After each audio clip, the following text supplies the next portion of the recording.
Folks, Black Star Network is here. Hold no punches. I'm real revolutionary right now. Support this man, Black Media. He makes sure that our stories are told. Thank you for being the voice of Black America, Roland. Stay black. I love y'all. All momentum we have now, we have to keep this going. The video looks phenomenal. See, there's a difference between Black Star Network and Black-owned media and something like CNN. You can't be Black-owned media and be scared. It's time to be smart. Bring your eyeballs home. You dig?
Today is Tuesday, May 14th, 2024. Coming up on Roland Martin Unfiltered, streaming live on the Black Star Network. The National Black Lives Matter group says a top left dark money group has mismanaged millions of its cash. Two board members will be here to discuss their lawsuit against the Tides Foundation for what they say withholding $33 million. The 2024 National Black Voter Project survey results are in. The director of the Black Voter Project will join us to discuss the findings. In Dolton, Illinois, the city council has appointed a mayor pro tem amid Mayor Tiffany Henyards FBI corruption investigation. Also, we're talking to another Tarrant County, Texas commissioner about the district attorney's vindictive decision to try to re-convict Crystal Mason, who was acquitted of voting illegally by an appeals court. Also, the body of U.S. Senior Airman Roger Fortson who was killed in Florida by a deputy has been returned to Georgia. Also, calls for the resignation of the Houston Independent School District Superintendent Mike Miles after a news investigation reveals his charter school network that he owns in Colorado is siphoning money away from Texas schools. In tonight's Marketplace segment, we will hear about a husband and wife team's initiative to make 500 black men homeowners. And lastly, why does an old white man try to go after a black woman in a scooter in the grocery store? And she knocks his ass out. Yeah, we're going to show you the video. It's time to bring the funk. I'm Roland Martin Unfiltered on the Black Star Network. Let's go. Whatever the biz, he's on it. Whatever it is, he's got the scoop, the fact, the find. And when it breaks, he's right on time and it's rolling. Best believe he's knowing. Putting it down from sports to news to politics. With entertainment just for kicks, he's rolling. It's on go, roll, roll, y'all. It's Roland Martin, yeah. Rolling with Roland now. He's funky, he's fresh, he's real, the best, you know he's Roland Martin now.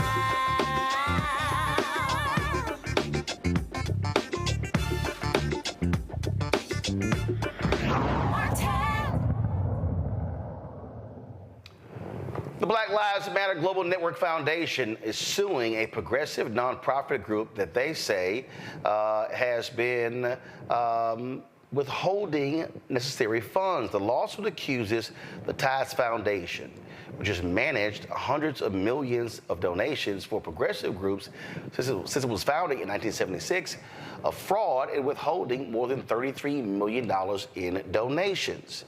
Black Lives Matter Global Network Foundation board members Shaloma Bowers and Cicely Gay join us right now. I'm glad to have both of you here. So, okay, let's jump right into this. So, first of all, for folks who don't understand, there are organizations that out there serve as what we call as fiscal agents for nonprofits. Is that the role that the Tides Foundation had for the Black Lives Global Network Foundation?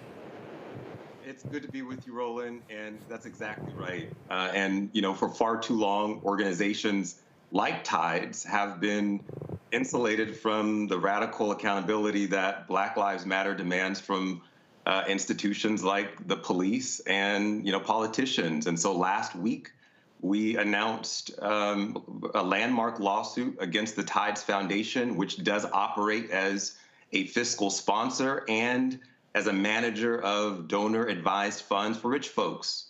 Your audience might be wondering, what is a fiscal sponsor? A fiscal sponsor is an organization that lends their tax-exempt status to a smaller organization or a project, you know, organizations that in many instances are Black-led, doing movement work in exchange for a fee. But what people would be surprised to know is, although this model has been in place since about the 1950s or so, there's no legislation, there are no laws that actually regulate this industry. It doesn't exist. And so what fee has Tides been charging the Black Lives Global Matter Network Foundation in order to handle transactions? So it ranged from 3% to about 8 or 9% over the course of 2020 to about 2022. Now, when you say it range, normally, look, I mean, I sit on nonprofit. I've sat on nonprofit boards, sit on one right now, where we actually serve as the fiscal agent. It's 50-can. We serve as the fiscal agent for some groups, and the fee is pretty much negotiated and locked in. So how did this fee fluctuate? The Tides Foundation actually has a number based on the amount of assets. So up to a certain percentage or amount, that changes the amount of percentage that you hold. Does it go up in terms of more money? So normally what happens is if you are bringing in more money, the percentage goes down. That's exactly right. That's typically how it works with the Tides Foundation. And some of this, of course, is, legalese, and it's got to be admitted in discovery. And so we can't give all of the details, but that is exactly what happened in terms of our contract. The amount actually went down based on the amount of funds that were allocated in the Global Networks account. And I do want to say, Roland, this is really important to add that it has been months since we asked for a detailed accounting of these finances at Tides. I've been on emails, many of them, for at least 6 months where we've been saying how much is there. Not only are they taking the fees, I want to be clear that many of these fiscal sponsors are fiscal agents, and Tides is one of them, will also hold the money and gain interest on it. So they are holding your money. They are essentially providing a service for you because maybe you're a small nonprofit or a new nonprofit, but they're actually gaining interest on the money that they're holding on your behalf. And that is not included in any of the funds that we're able to eventually get our hands on or distribute. So based upon whatever your arrangement is, what is the normal process? Do they disperse a set amount per month? Do you request a certain amount? Or is it a matter of whatever funds comes in the month of May, that money is sent to you in June? What's the process? It's a great question, and it really does depend on the specific context. And the usual situation of a fiscal sponsor, they are essentially operating as a quasi-financial institution, right, which is what we allege, right? They are paying vendors, right? If you want to pay a vendor because they're doing work, for your project, you would let your fiscal sponsor know, and then they write a check, send those dollars from you that are earmarked for you, that have been raised by donor, raised by the project, specific for that project, and they would send those dollars to, for example, that vendor. So and they do that type of admin work. For the specific arrangement that we had with Tides, they were doing grant making on behalf of the organization BLMGNF, and so we tell them where we'd want to send out grants, and then the result of that was supposed to be that they'd send those grant dollars out to that organization. At some point in time, though, right? Once you are on strong footing and ready to continue in your own independent way, which was the case for us. We now, have our own 501c3 status. We're able to be transparent and accountable on our own. We don't need Tides. Well, those dollars are supposed to be sent to the organization, right? Because they were raised literally from donors with the intention of them going to Black Lives Matter Global Network Foundation. In this instance, Tides has refused to turn over those dollars in the way that donors have intended, and we're talking about 33 million plus, but we actually really don't know because they have failed to give us something as simple as a statement to what Cicely mentioned earlier. When was this set up and who set this up? So how long has this been this way? So it was set up in 2020, and it was set up by the previous board, previous executive director. And it was done in the moment of a global uprising, right? And in that moment, the Black Lives Matter decided it made sense to ensure that there was a fund that was started at Tides, again, that would allow us to do the work of grant making while we did the paperwork to set up our 501c3 status. So the previous board created this relationship.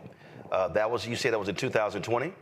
That's correct. All right. So now we're in 2024, and you're saying that you've been on phone calls, you've been sending emails, and Tides will not give you an accounting of, one, how much money is there, two, when they're going to say, what you're seeking to have all of the assets that have been donated on your behalf transferred over to you. That is correct. In fact, it wasn't until this lawsuit was filed, and I do want to say that we went through attempts at mediation. We asked for an extension on a statute of limitations. We were up against a timeline in order to conduct this lawsuit. So we tried lots of options to get them to move in their position, but it wasn't until this lawsuit went public that we found out that $12.5 or $6 million went to another organization that we didn't even know about. We didn't know about that amount. I'm sorry. Hold on 1 second.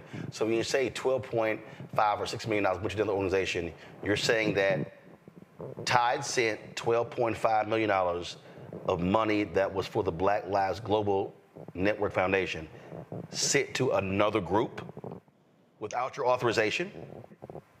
That's right. We found that out in the news. We found out that it went to another Black Lives Matter organization What's the organization? The group is Black Lives Matter Grassroots. Okay, so the Black Lives Matter Grassroots, y'all have been in, that's Melina Abdullah, and y'all have been back and forth in contentious with them because they were a part of the global network, correct?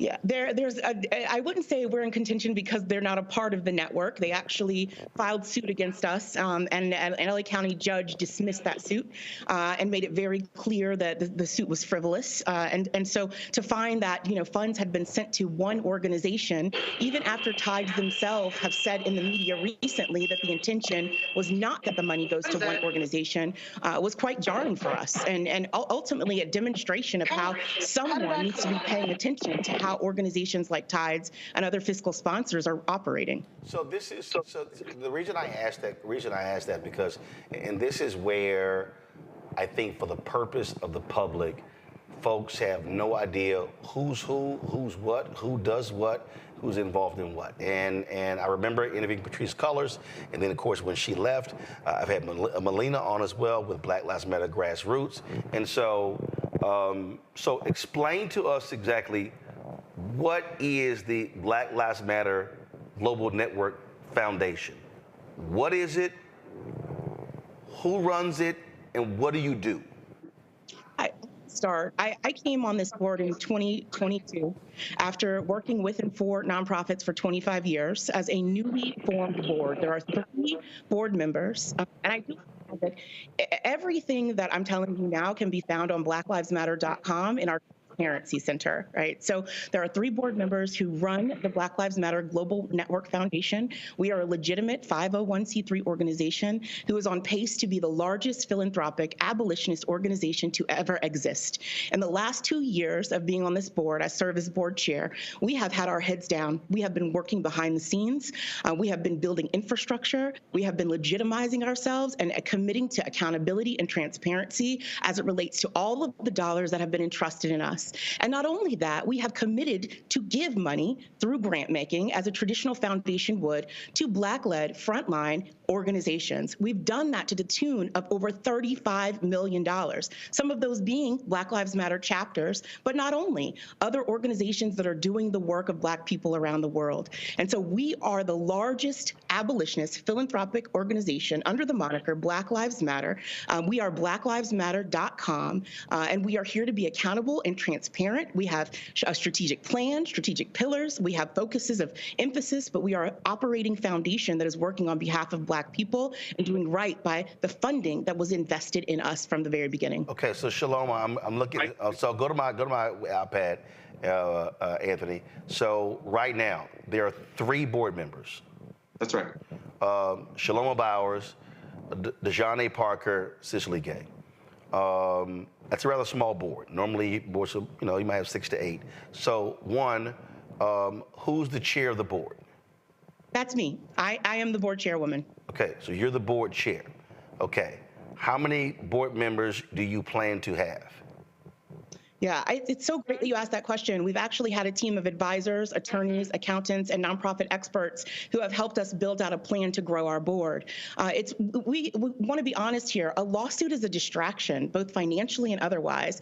And so for the last 2 years, we've attempted and invited 2 attorneys actually to serve on our board. And unfortunately, for a lot of reasons, they have declined. Some of those reasons include the scrutiny, the misinformation, the lawsuits that we've unfortunately had to encounter. So it's difficult to grow a board, Roland, when you're constantly in the news, when people are lying about you and saying that you're mismanaging funds. But it is absolutely our intention to not only invite 2 people to join the board, but even more qualified individuals to make up a comprehensive board and build this organization the way that it should be. So previously, obviously, when Patrisse was over the organization, there was activism, there was a lot of different things, there were all kinds of different pieces. Okay, so right now, Shaloma, what exactly do y'all do? What do y'all do?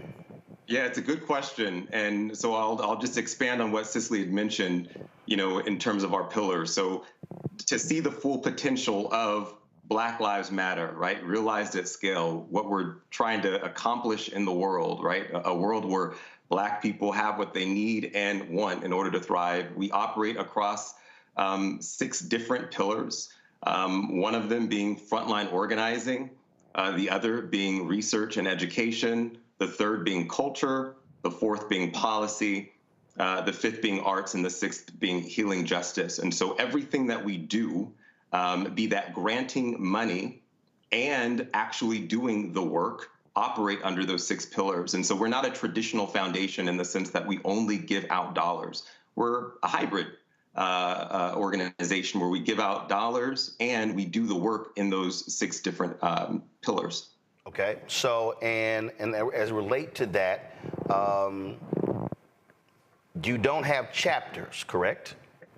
That's correct. In 2020, chapters and the foundation, right, the Global Network Foundation, folks who were in movement space came together, and there was a call-in to be quite honest, a call-in about the lack of transparency, a call-in about the lack of accountability, and a call-in about the lack of chapters having the autonomy to be able to do the work that they needed to do on the ground. And so there was an agreement that there would be a separate container for the organizing that would happen on the ground, and that the Global Network Foundation would turn into a philanthropic organization while also helping to achieve the goals of, that all of the Black Lives Matter organizations, have been set out to do for the last decade plus. So what is that separate container? What is that? So BLM Grassroots was supposed to be that, right? But as we know is the case in any movement work, things get messy. And there are disagreements, and that is okay, right? And so while BLM Grassroots was initially supposed to be that concept, well, what we've seen is... I'm sorry, when you say the concept, meaning initially BLM Grassroots was supposed to be a part of the Black Lives Matter Global Network Foundation. No. BLM Grassroots was supposed to be the container holding the chapter organizing and chapter. Got it. So y'all were separating things, meaning BLM Grassroots was supposed to be the place where chapters were based, and now were they supposed to be a separate entity? That's correct. They were to be a separate entity. What we saw though were chapters that did not want to organize under the banner of BLM Grassroots. And so they formed their other autonomous organizations. We saw things like BLM 10, et cetera. What I'm getting at is the wisdom that we had to ensure that organizations doing Black liberation work could be autonomous and could fundraise on their own and could, not be tethered to the Global Network Foundation. Well, that is essentially what led to the separation, and it has been something that's worked, right? I mean, aside from some of the drama that has made its way in court filings frivolously, it has largely worked. Again, $35 million plus have gone out the door in 3 years to these Black-led organizations, be that a Black Lives Matter chapter or just a organization that is doing the work in a different name, doing the work of abolition. It has worked, and we will continue to obviously ensure that Black liberation is funded at scale, and that is the genius, in my opinion, of what folks put together in 2020, meaning we can't realize the goals of Black Lives Matter without the finances to be able to do it. And we've never in abolition had a institution as well-resourced as Black Lives Matter Global Network Foundation to be able to fuel that work and to fuel the work of activists and frontline organizers on the ground. And so so let me just walk back a little bit for the people who are watching or listening who don't quite understand, because Black Lives Matter took off in the public space after the hashtag was created after the George Zimmerman verdict. And then when Patrice, Alicia, and I'm leaving out one person. Okay, I said Opal. Then they tried to trademark Black Lives Matter name, but because it was already in the public space, they couldn't. So what the folks don't realize, and this is I think this is partly why there's a lot of confusion, because what people don't understand is there are a lot of entities out there right now that have Black Lives Matter in their name that are not actually associated with the foundation or with Black Lives Matter Grassroots. And so when people say, well, look at Black Lives Matter did, it's not necessarily the case, because it's like the NAACP, you can't create your own NAACP chapter unless you're part of the NAACP. But you can actually create a Black Lives Matter group that's not affiliated with any of y'all, correct? Yes. Roland, if there is one thing we want people to walk away from this interview understanding, it is that. It has been one of the most complicated pieces of information that I've been working to clarify since I joined this board. So much so, in fact, that has been a foundation called the Black Lives Matter Foundation that was actually founded by a white person that ended up giving all the money to the police, right? It was raised millions of dollars. And so it is very difficult to ensure that our messaging and our position. Folks, don't speak past that. So you're saying that was this the group out of San Francisco? Yeah, out of California, yeah. California, yeah. So that was a group that was formed, and because I remember there were some corporations that gave, and then when they found out, they pulled their money. So you're saying there was, or does it still exist? It still exists to my knowledge. Yeah. 1 second, Shalom, go ahead. I was going to say it still exists to my knowledge, and it's confusing. Thankfully, we've been able to work with folks to ensure that there's folks know the real Black Lives Matter, but it still exists. So Cicely, you said millions was given to them. Do you know how much? I've read up to 10 million, and that's in the news. I certainly didn't fact check it. I do know that before I joined the board, I did my own research to ensure that I was partnering with the organization that was aligned with my own mission and life's work and values, and that wasn't the one. And you said that foundation gave the money to police? They did. Gotcha. For own records. Okay. So hopefully folks now now understand in terms of all back and forth. So let me now go back. So the grant that you provide, meaning, so let's say there is a social justice group out there right now, and they want to apply for a grant. First of all, have you established that in terms of the grants that you give, are these 10,000, 20,000, 30,000, 50,000, or do you look at it case by case to determine what you fund? I worked in philanthropy for 10 years, Roland. I come from the foundation world. I've only worked with nonprofits my entire life. And so I recognize as board chair that we've got to establish strategy around our grant making. We do not have one formula around the grants that we make. However, all of them have to ensure that they're aligned with our strategic values and our mission. We do have grantee applications, reports. We have check-ins with grantee organizations. Most of them have, however, been based on relationships that we've either pursued, identified, cultivated, and then brought into the fold to invite to receive dollars. A good example of that is Elaine Brown, the former chairwoman of the Black Panther Party, who just received $1 million grant for housing out in Oakland through her organization, Oakland and the World. Elaine Brown came to our attention because her work met every single one of our strategic pillars. It is not just community revitalization, it's workforce development, it's Black liberation. And we formed a partnership with her. And we want our grant making to not just be money in, money out. We want to really make a difference in the lives of Black people for the long term, and our grant making has to strategically reflect that. And so, but I'm going to ask you, so if there's somebody out there, they have a group, and they choose to submit a grant application, can they do that? Where do they go?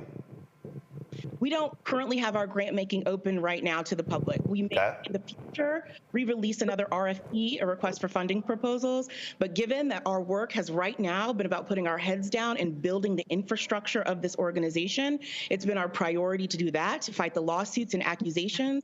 And hopefully in the future, we can open up general RFPs again for nonprofits who want to partner with us. Obviously, there was a lot of attention that came the organization's way when the announcement was made, how much money they had received. What was it, 90 million or 60 million? So the announcement came out. You've had audits and things along those lines. And obviously, you still trying to figure out how much do you have from tithes. So as an organization right now, how much do you have as an organization right now?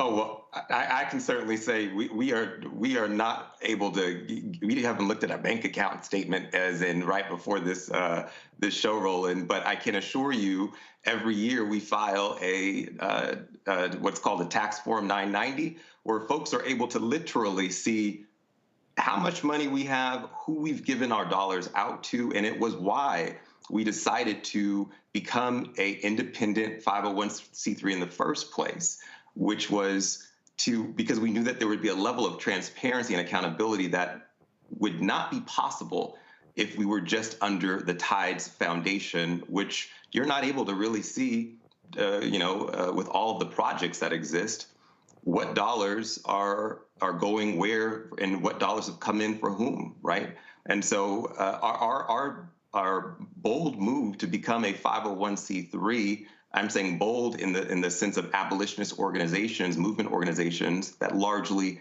sit under fiscal sponsors, was a radical step in transparency, despite what folks reported as, right?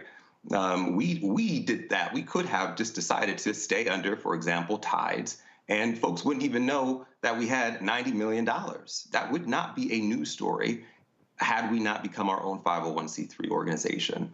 And so, folks can expect to see, all of the things that they're looking for in terms of that transparency in our upcoming 990 filing, for those that are interested. But I want us to focus on the piece that is really important here about Tides Foundation and our inability to continue doing the work that we've demonstrated of grant making, of getting dollars to the front lines, of Black-led organizations doing the work of liberation of Black people. We are not able to do that in the way that donors have requested, given the dollars they've given to us, because $33 million is being held at Tides Foundation under a concept, that isn't, where there's no regulation, right? And so, through this lawsuit that we filed, actually, let me just say one thing about the Tides Foundation. The Tides Foundation has amassed over $1.4 billion as an organization where all they do is move money around. That's all they do. They actually don't have any legitimate, work that they do separate from. We move money to different places.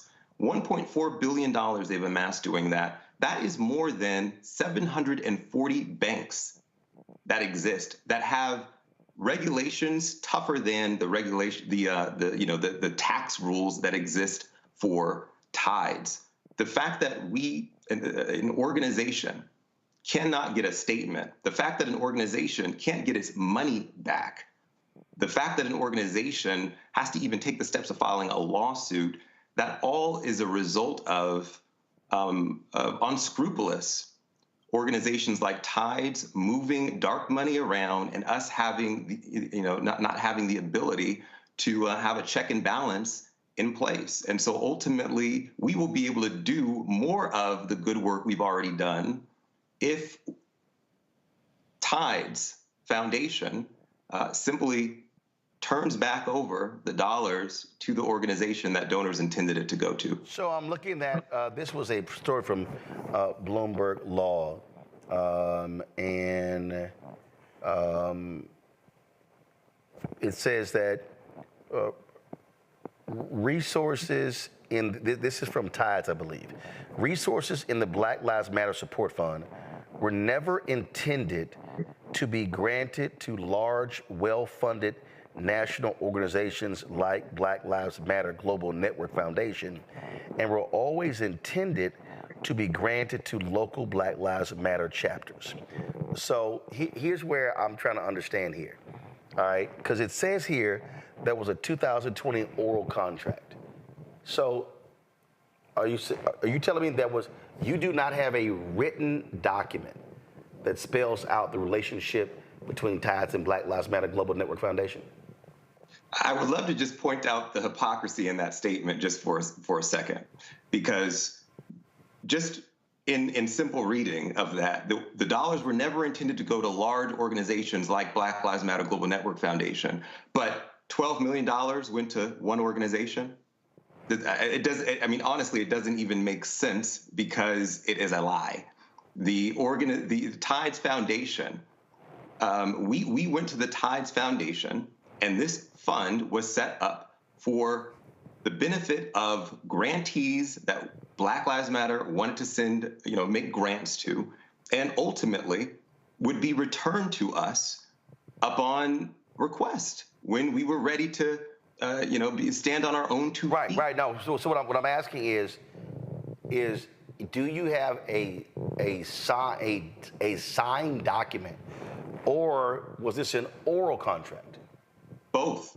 There's both a signed contract and there's an oral contract as well. Because when I read this statement here, it gives me the impression that Tides is saying we get to decide what chapters get the money and how much. And that's the issue with the fiscal sponsor model. The fiscal sponsor model, which is, again, created by an IRS rule, says that in order for a fiscal sponsor to exist, they have to have 100% authority to determine where the dollars go. So if you think about that, Roland, what that is basically saying is fiscal sponsors would have to advertise that in order to get projects under the organization, they'd have to advertise as follows: come to us and sign an agreement, and we control all your money. You have no say in it. You can't say it goes anywhere. We control your money, but please do sign up with us. Would you sign up? I mean, who would do that, right? It doesn't even make sense, and that's not actually how it works in real life. All of that might be the tax regulation. What actually happens is there are oral conversations that are between the fiscal sponsor and the organization, where they say things like, absolutely, we are going to make sure that your project is funded. We're going to make sure the grants that you want to go out the door. Absolutely, we're going to make sure that these people that you want to pay and bring on board to do the work, to support your work, are paid. And don't worry about it, but sign this document. So you actually end up having both a written agreement, which, by the way, the Tides written agreement, which we'll be able to produce, as this case moves forward, 2 pages. 2 pages covered $33 million. That's how you know something is not right. But what is matched with a written document are verbal agreements that are made that only create create the relationship, right, that help form the relationship between the project and the fiscal sponsor. And so that's why we're saying there are both, because that is how fiscal sponsors end up even being able to get projects to sit under them, is by giving them verbal assurances and making verbal promises as part of a verbal agreement, in addition to written documents. About 2 or 3 more. Cicely, you want to say something? Yeah, I was going to say many of them, Black and brown-led organizations that don't feel like they have a choice. If they're unable to receive grant funding in any other way, they don't have the capacity to have a lawyer, they don't have $90 million, what are they going to do but sign and do their best to be able to do their best work with what's been presented to them? There's a really good example of how this happened in Baltimore a couple of years ago after the death of Freddie Gray. A group called Strong Baltimore was doing the same thing as a fiscal sponsor. 150 Black and brown-led organizations had to rise up to try to get an account of their money and their money back. It happens more often than we will believe, but unfortunately, the organizations that are being exploited don't have the resources to fight back. As it relates to again how your infrastructure, you're the 3 board members. You've had criticisms of board members are doing work and being reimbursed for the work for the foundation. Is that the case? Has that been separated? Are any of you 3 board members receiving any financial benefit from the foundation, or are you hiring outside groups to handle the work that needs to be done? So I can say that as a board, none of us make money from being board members. That is correct. My firm has been widely reported. My firm, I do have a consulting firm, a progressive consulting firm that does social justice work, that was onboarded prior to me being a board member, and that we've essentially been the staffing company for Black Lives Matter Global Network Foundation. That was before you became a board member. That was before I even became a board member. Okay. Right. That's how I was introduced to this work, right, as a strategist behind the scenes doing the work of liberation, not as a board member. So now that you're a board member, your company is no longer involved in any of that. My company is still doing that same exact work, and we'll continue to do that until we're able to stand on our 2 feet in terms of creating a foundation, an organization that has its own employees, really, that are not subject to the attacks that have been folks who've been part of the organization have been subject to. So I then have to ask this, Cicely, because frankly, look, I've been on boards. I'm a 3-time board member of the National Association of Black Journalists. Other groups, Student First, 50 Can. And doesn't that, though, pose a conflict to have a board member whose company is also doing work for the foundation that's receiving financial benefit because you're making decisions? So the reality is, if something happens with the company, something comes up, well, then you're one of the folks making the decision. So shouldn't that be separated? Shouldn't it be either you're a board member that receives no personal financial benefit, or simply be a consultant to the organization but not be a board member? Explain that. Yeah, thanks for asking that question. As a new board member and then board chair, we had to pull the covers back and look and ask these very questions. We have a fiduciary responsibility, but we also have a responsibility to ensure that the organization doesn't completely implode. And so if we do have a firm who, with our own conflict of interest policy, with our voting policies, with lawyers who are checking to ensure that Shalomia is not voting, for instance, on his own contract, if all of those things are true and this contract is in place that is standing up the organization, that is not, his contract is not profit. It is staffing. That is the full staff. Over a dozen people I interact with all of the time that are helping to stand up this organization. I had to assess risk as a board member, and I had to say, if this is gone, and if this role is gone, what will happen to our viability as an organization? I totally understand that. But what I'm getting at is, I totally understand what you're saying, that you need to have staffing. But the problem is, it's a company of a board member. So if you talk about transparency, doesn't it make more sense to say, hey, we need these services that your company provides, and that means that you need to remain in a consultant role, not in a board member role, because board members are deciding on contracts. I'm trying to understand, how did you reconcile that? Because that leaves you open for criticism of self-dealing. It does, which is why our books are tight. Everything that we're doing is regulated by attorneys. We've got people in place to ensure that there is no self-dealing by virtue of having conflict of interest policies. But I want to lean back into what Shalomia said. It's that this is not a long-term solution. And I said we've got to No. Okay. This is what I'm trying to understand. And Shalomia, what you just said. If y'all met and said, you know what, look, we're putting this thing together, we need to keep this in place for the next 18 months.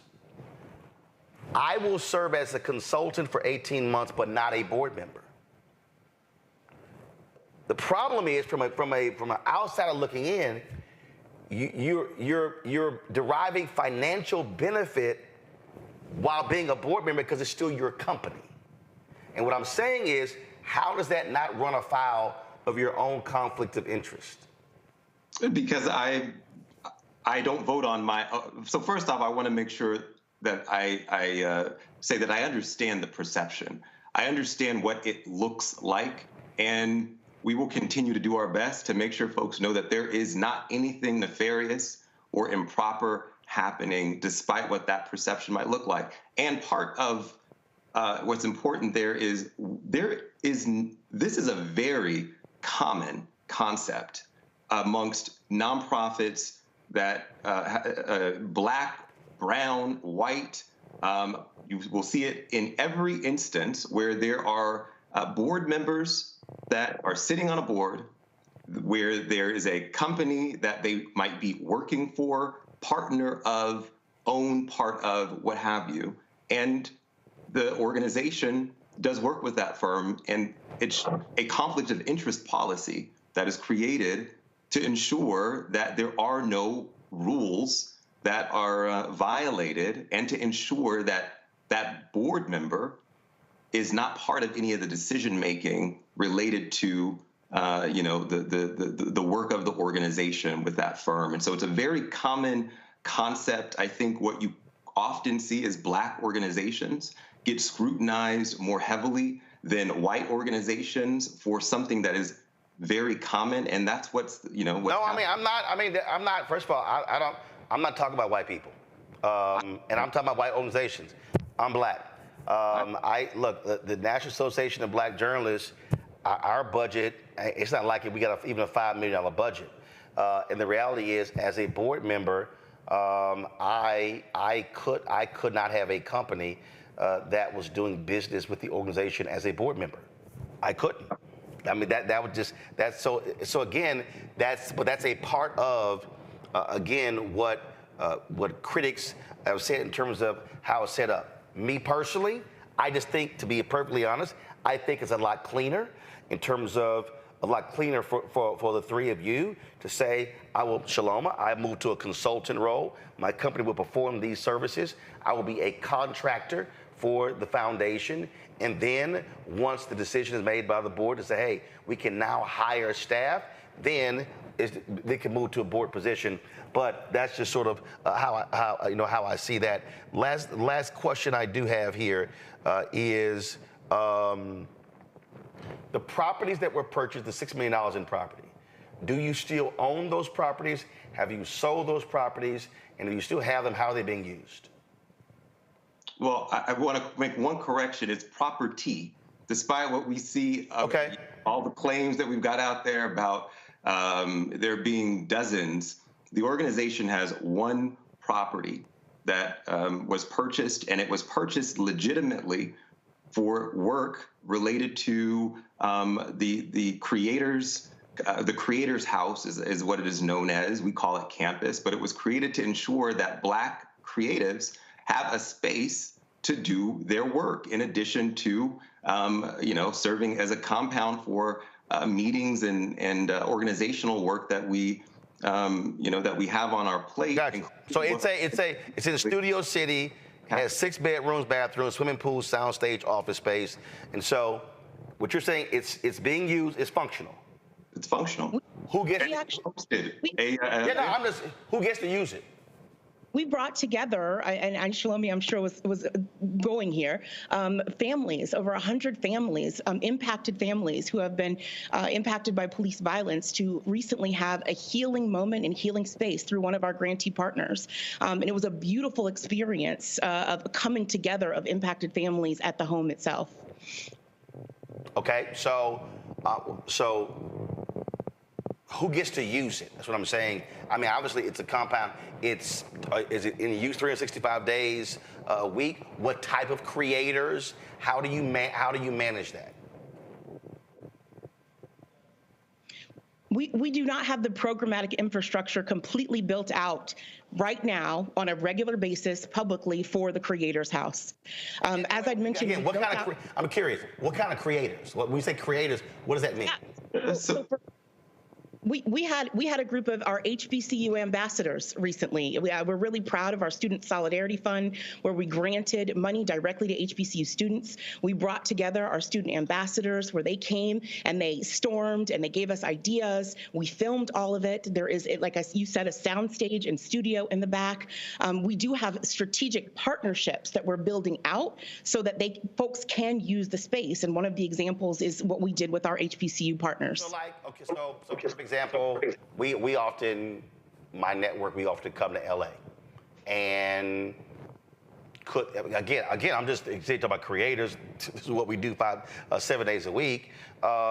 Is that a place that we could come, stay for a week, set up, shoot stuff there, and what's that process? I'm just That's what I'm trying to, like, how does that work?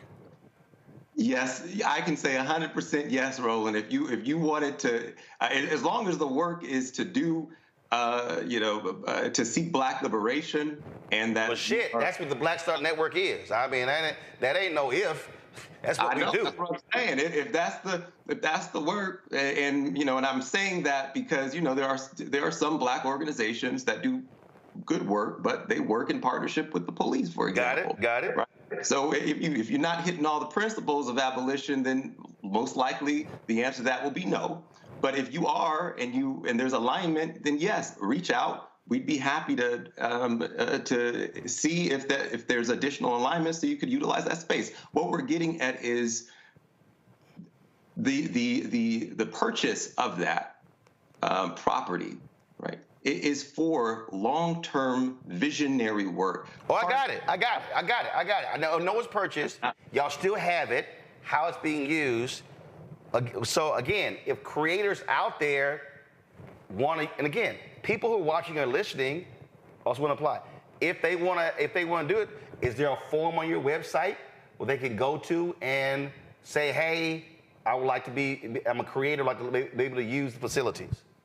As of right now, we have artists in residence. So we just talked about that. Cicely just talked about that 150-person event we just did at that property. Right. That was done by our first artist in resident that utilized that property to be able to hosted by our first artist in residence. Her name is Osai, to be able to have a place to think and create. And so it is invitation only at the moment, but if it works out and we can be in part. Right, but see, so this is, again, this is not badgering, but I'm trying to get you to understand from an outsider looking in. Yeah. If you're doing grants, and I have an organization, but there's no process to apply for one right now. If I'm a creator, but there's no process for me to apply to use the facility to create, the problem is, if I'm an outsider, I don't know any of this, so therefore, if it's invite only, and we're not doing grants right now, from the public standpoint, it then becomes, what are you doing? Yeah. And so that's why I'm asking these questions, because literally, I got people in our chat doing the same thing. Is it a rental property? Do you have somebody managing it? Is it the process? Or is that a part of what you're all building together? That's because, again, trying to just get arms around what this thing is, because I'll be perfectly honest, from this whole thing was, how it was set up from the beginning was greatly flawed, because it was so many different pieces, and y'all been trying to untangle all these pieces to bring some hierarchical order, and that's why I'm just simply asking that. So will you get to the point where, okay, yes, folks can apply to utilize the space, and there's a process to do so, but right now there isn't one. There's no place on the website. If somebody interested, they would just send an email, I guess, to your website, your address on the site, right? We actually public at the moment, if that's your question. Say it again? It is not open to the public, if that is your question. It is something that we utilize internally to achieve our work. And yes, we will make it clear in due time, what that looks like for folks that are interested in becoming an artist in residence, for example, to utilize that space. Got it. But of the issue with abolition is we've done a really good job talking about the systems that need to be abolished, torn down, and we've not done a good enough job dreaming and envisioning what society will look like once those institutions are removed. But I'll say this here, and we've been trying to get y'all on for a long time. Y'all got to communicate more and better. Because we've been trying for a long time to get y'all on, because I know what white media is doing. I see it. Yeah. I saw what the attacks were on Patrice.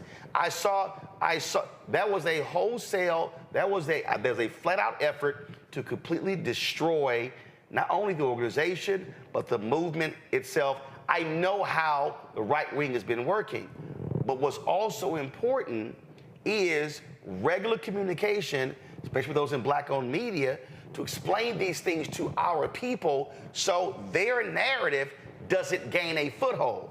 I think a huge part of the problem with Black Lives Matter, the foundation and grassroots and everything, is that the narrative has been cemented because of mainstream media, right-wing critics, and not being able to fully communicate to our people to be able to have them with ammunition to be able to fight back over the narrative that's already been established. Cicely, go ahead. Roland, you're right. It's actually 2 years from the day that we first were on your show. We had a media roundtable. You broadcast that live back in May of 2022 when we first came together as a board. And you're right. People want information. So we've done our best at allowing that information to be in places where people could access it. But I have to be honest with you. We deserve grace as a new board. You can't come into a new organization with no infrastructure and expect to have every single program ready. You can't expect to have every single document in order. We've created hundreds of regulatory documents, responded to state inquiries in every state. The first thing we did, Roland, in 2022 was to file our taxes. So I'm asking people to give us grace to Listen, Cicely, I've had to take over multiple Black news outlets that sucked, that lost money for 20 years, had to rebuild them from scratch. But at the same time, while that is being done, communicating to your core audience is critical because you already know what the right wing is doing. But when you got Black folks who saying BLM ain't shit, I ain't believing nothing they say, the $6 million house, all that sort of stuff like that, I'm just simply saying I understand when a narrative gets set, it is extremely hard to be able to establish a correct narrative. And so all I'm saying is a lot of this also was the lack of information. And again, it was nothing but New York Post article, Washington Examiner article, the Free Beacon, and all the right-wing folks. And I'm just simply saying 2 years to Black-owned media is not a good thing. So hopefully, now where y'all are now, you're going to have regular communication to be able to establish what you're actually doing so people have a full understanding. Final comment from Cicely, final comment from Shamola. Go ahead. Shalom, go ahead. Thank you, Roland, for the opportunity to reintroduce ourselves. I want to just remind folks that we are absolutely here to usher in a new wave of accountability and transparency. I personally am a Black mama, a single mom of 3 Black boys. That is why I took this role. It wasn't for the accusations of mismanagement or theft. It was to commit to my people. And that is why I've done my job over the course of the last 2 years to build out the infrastructure and do right by the people who invested in us when they donated to this foundation in the first place. Roland, we are coming out publicly. It's why we are here talking to you as Black media, is because we love Black people. And I want people to be invited into the fold, to rejoin our work and our mission, and to believe in us, and to give us a chance to build out this foundation as everyone hoped we would when they marched in the streets with us back in 2020 and before that. Shaloma? What I would just say is just keeping it back on what today is about, where we are announcing an unprecedented lawsuit against the Tide. Oh, yeah. Well, no, trust me, I'll be reaching out to them to get some comment, but go ahead. Yeah, and I pray you keep the pressure on them, because you'll get comment quicker than we will, most likely. You know what this action is about when we moved into the philanthropic space, right? We said we would only do so if we brought the spirit of disruption that we only know in terms of what we do in the streets, in terms of a movement and a community. That is on display here by challenging what some people would call crazy, right? The $1 billion fund that is the progressive fund that ensures that all of the Democratic aims and goals and politicians, get elected. We are challenging a lot of rich people, right? Folks who don't typically get challenged. And that is the disruption that we promised to do when we became a philanthropic organization in 2020. And that is what this is about. And I'm hopeful that we'll be able to ensure that new rules and regulations are announced, which is what we're seeking through this lawsuit, for organizations like Tides that have acted unscrupulously, and to ensure that Black nonprofits and projects don't get treated the same way we've been treated, where we are not able to get back $33 million that donors have donated directly for the work of Black Lives Matter Global Network Foundation. All right, then. Well, we will be following and see where this lawsuit goes. We appreciate both of you joining us. Thanks a lot. Thank you, Roland. Thanks for having me. All right, going to go to a break. We'll be right back. Roland Martin Unfiltered on the Black Star Network.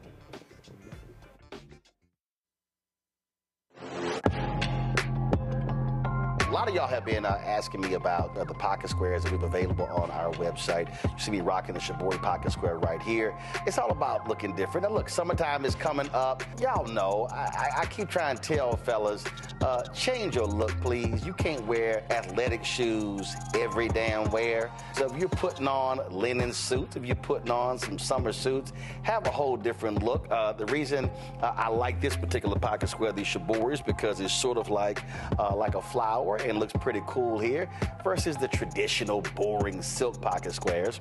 But also I like being a little different as well. So this is why we have these custom-made feather pocket squares on the website as well.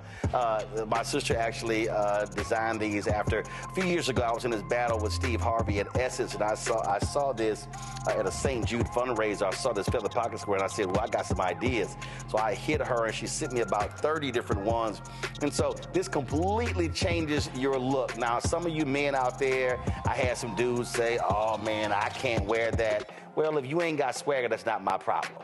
But if you're looking for something different to spruce up your look, fellas, ladies, if y'all looking to get your man a good gift, I've run into brothers all across the country with the feather pocket squares saying, see, check mine out. And so it's always good to see them.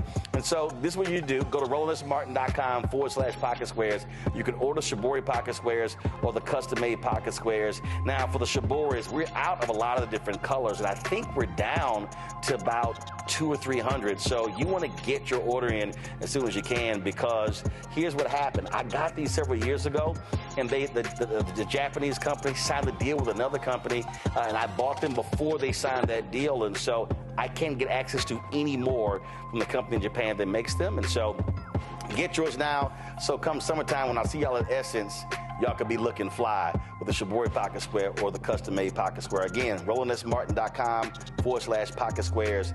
Go there now.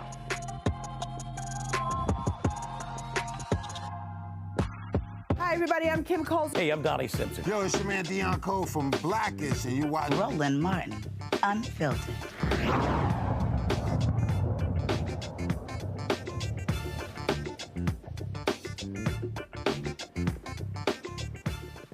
All right, my pound, Dr. Mustafa Santiago Ali, former senior advisor for environmental justice, the EPA, out of D.C., Randy Bryant, DEI disruptor, Washington, D.C., and Joe Richardson, civil rights attorney out of L.A. All right, Mustafa, you heard that interview the last hour. Your thoughts? Well, you know, it always goes down to infrastructure. If you're going to start anything, you've got to make sure you got the infrastructure in place, because it helps to eliminate a lot of the stress. So I hope that they're able to do that. It sounds like over the last couple of years, they've had difficulty in being able to get those pieces in place. You know, in relationship to the Tides Foundation, folks got to also remember that if somebody's a fiscal sponsor, and I've actually been in organizations where we were fiscal sponsors, we carry the legal responsibility for those dollars that come in. So I'm sure that they are also doing their due diligence to make sure as they move money around that, you know, the entities that are receiving it have everything that they're supposed to have. Because when it comes back to the IRS will be looking at the Tides Foundation and not the other entities as the first person responsible for the utilization of those dollars. So I hope folks are able to actually get everything together, get the things that they need in place, and be able to do the work that I know so many folks are hoping that they do, because I know a number of other very dedicated to our community organizations that actually are in partnership with Tides. So I'm hoping that folks can work everything through. Here's what I saw as the big problem here, Randy. I go back to the beginning. I remember, and I disagreed with organizers when this started, very much like Occupy Wall Street, where there was this notion of decentralized leadership and group consensus. I'm like, I'm sorry, when you're establishing something, you have to have hierarchy. And I think, frankly, God bless Patrice and the others, but they tried to do way too much without an infrastructure in place. I remember they had the foundation, they had a political action committee, they had the grassroots piece. It was a lot. It was like a whole lot.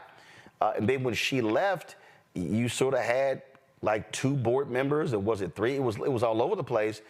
And so you did not have infrastructure. What I have said to numerous young folks, you can complain all you want about the NAACP, and there are valid criticisms that have been made about the National Urban League, about other groups, but the reality is they still exist because of infrastructure, because of processes, because of order, because of hierarchy. And I think the challenge that Cicely, Shaloma, and the other young lady are under is you're trying to harness this massive thing. And look, I'll go ahead and say it. When they announced how much money they raised, they opened the door for all the criticism. But you know what, Randy? NAACP and the Urban League, they got more money than Black Lives Matter got. They ain't never released their number, and they have not opened themselves up for the level of criticism. So all of this, I think, were errors that were compounded by leadership and the lack of a real strong infrastructure.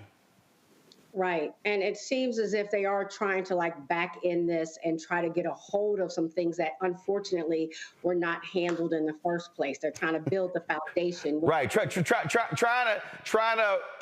fix your house and your foundation got cracks in it, when the reality is a foundation with cracks gonna always screw the house up. Right. Right. But I still do. I appreciate the effort. It does seem as if that their mission is right.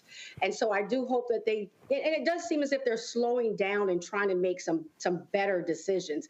I know I couldn't help but to think, should there be almost like a name change or a rebranding? Has too much damage been done to that Black Lives Matter? I mean, the fact that it took us this long to even get an understanding of who they are and how they're different from everybody else, I'm just almost wondering, going back to the foundation, if there almost needs to, start back at the bottom.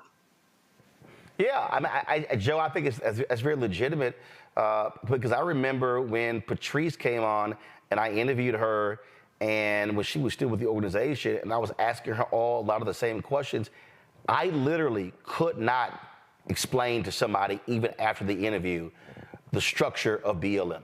I just couldn't. It was like, okay, we got this, we got this, we got this, and I was like, well, who's over that, and who's over that, and who's over that, and it was all over the place.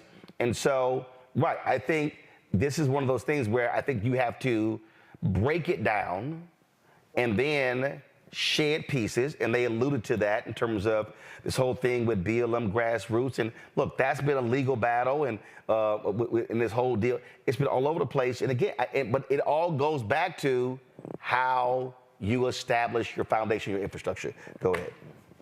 Yeah, let me give you some legal and some moral. I looked at the lawsuit, looked at the causes of action. There's about 300 pages that are attached. It doesn't look like the MOU, and there are 2 of them, was attached. What that means is, I mean, I could be wrong, but what that means is they don't want the MOU. In other words, BLM Global does not want the MOU to count because the MOU is going to be contrary to the oral agreements. What they're saying is the MOU was not an integrated agreement. There's usually an integration clause that says everything that we talked about is encompassed here, and so nothing else counts. They say that there's no term like that there, but we can't see it to know one way or the other. So it's going to be a question as to whether or not, even though what the members, what the brother was on was saying kind of rings true, the whole idea that we wouldn't give you money that we couldn't control or have some say in terms of what goes on with, they're going to go by the paperwork. And so they don't want the MOU to count. I think the people being sued do. Now let's step over to the moral side. To your point, they have been taking a bath on perception for a long time. Black Lives Matter has been. If you say you support Black Lives Matter, you say you don't support Black Lives Matter, what are you talking about?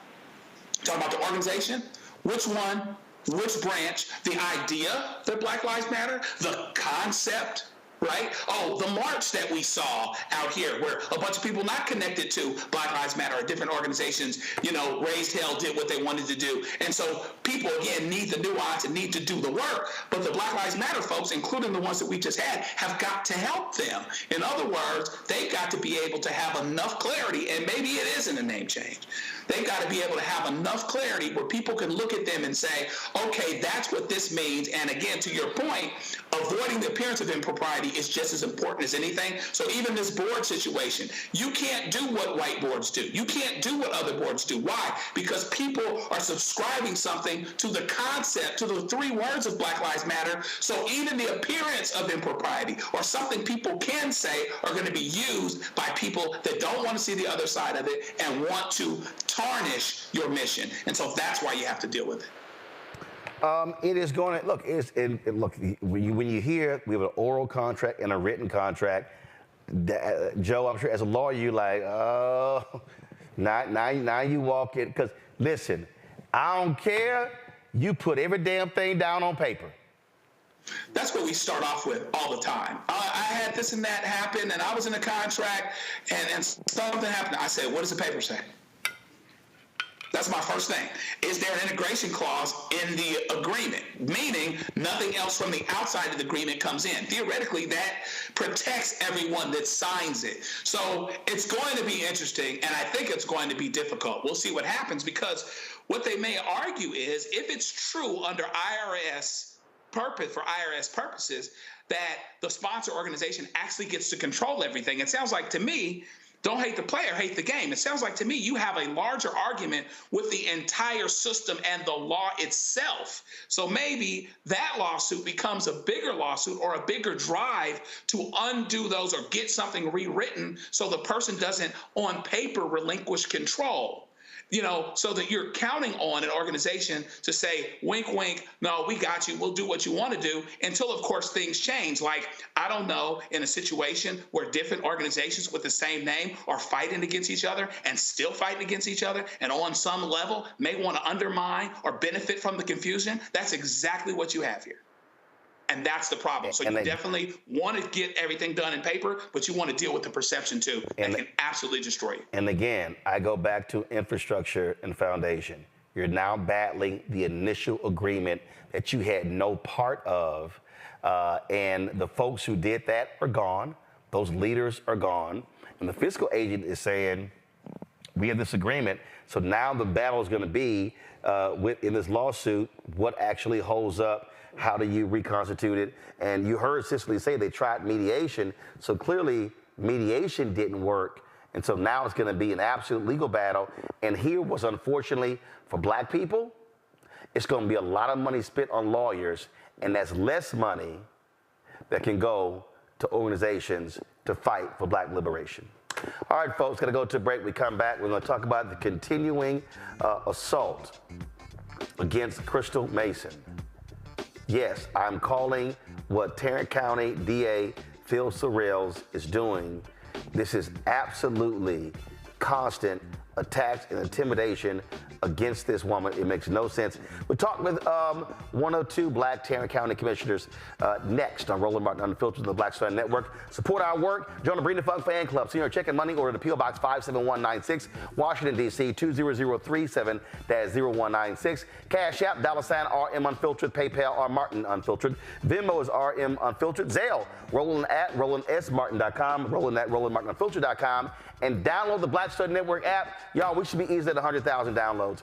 Apple phone, Android phone, Apple TV, Android TV, Roku, Amazon Fire TV, Xbox One, Samsung Smart TV. Back in a moment. Fanbase is pioneering a new era of social media for the creator economy. This next generation social media app with over 600,000 users is raising $17 million, and now is your chance to invest. For details on how to invest, visit startengine.com/fanbase or scan the QR code. Another way we're giving you the freedom to be you without limits. This is Reggie Rock Byfield. You're watching Roland Martin, unfiltered, uncut, unplugged, and undamn believable. You hear me?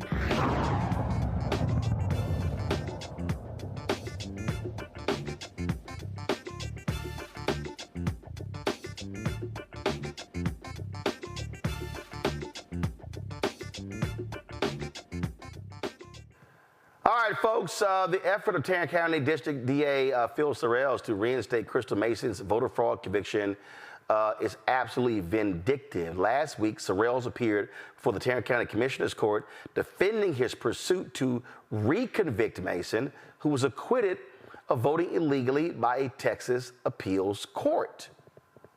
The twist was Mason's provisional vote was never even counted. So why is Phil Sorrells wasting taxpayer time and money going after a woman from a case in 2016? Joining me now is Tarrant County Court Commissioner Roy Brooks. Roy, always glad to see you. Of course, my days covering the city council there in Fort Worth, and so definitely glad to see you. What the hell is your DA doing? This is an 8-year-old case. The woman actually went back to federal prison because when she got charged and indicted, that violated her parole.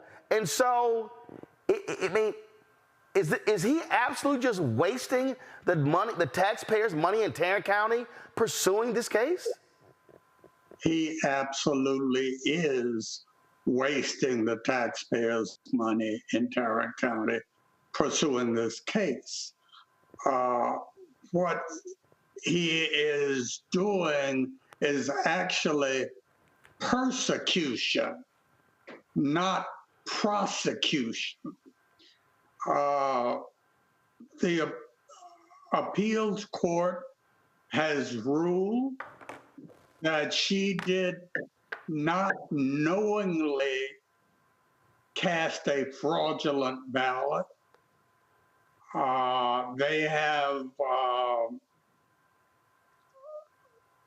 discharged her conviction, have overturned her conviction, and then here comes the current DA, who was not even the DA at the time that she was charged and tried for this offense. This is years later.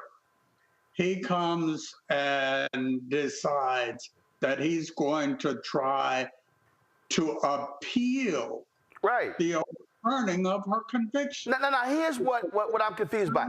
He stood before y'all last week and basically said the court, those judges got it wrong. They didn't do their jobs right. That's essentially what he said. Well, he's a former judge, and he thinks he knows everything.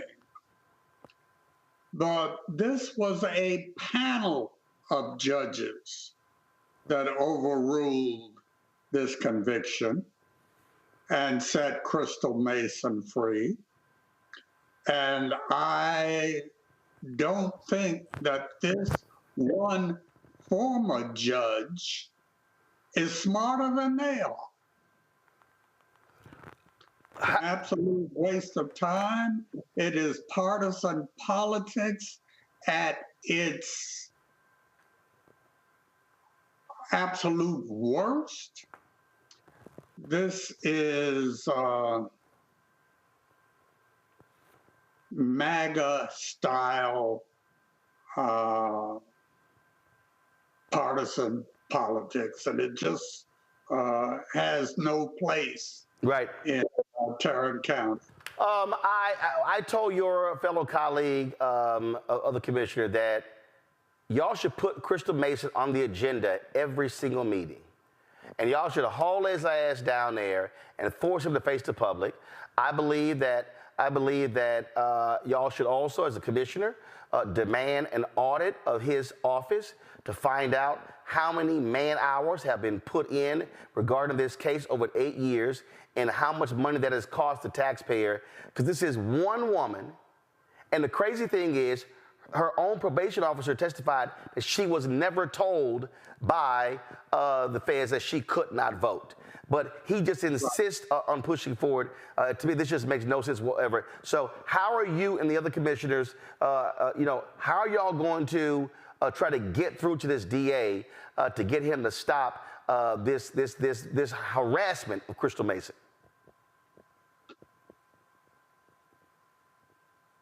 probably the best thing that we can do is to march citizens down there every time Commissioners Court meets and take the kind of testimony from the citizens that we did this past week. There were, I don't know, pretty close to 100 people who spoke. That can happen week after week after week. Don't know that it'll do any good because we don't have a majority of the votes on the court.